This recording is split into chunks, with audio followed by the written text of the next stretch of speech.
Okay. The biggest fight of the century that was not on camera.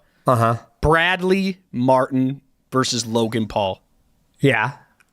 I mean, my honest opinion, I'm not too, I mean, what do you want me to say about it? Who won? Who do you, first of all, what do you think actually happened off camera? What do you think happened? How long did it last? Who won? I think if I had to guess, I think Logan Paul did. Logan Paul is an athlete. He does wrestling, which takes a lot of athletic ability.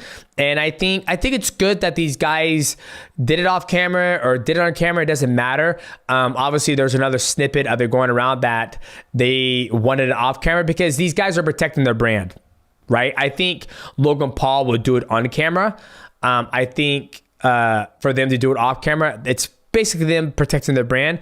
But if I have to guess who won, I think Logan Paul did. How long it lasted, I would say maybe 3 minutes. I don't think it went past 3 minutes. They didn't have any gear on.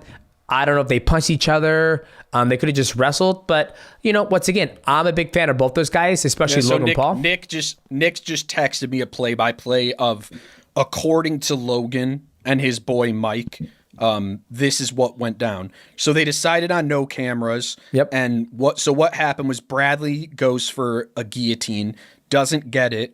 Then Logan Paul mounts him and just started bouncing his head off the canvas with some ground and pound. And it only lasted a minute, I guess.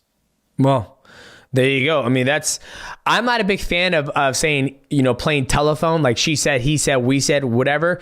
Yeah, I love how it's no cameras and then we're still able to give like a detailed play-by-play of what happened is a little shady to me.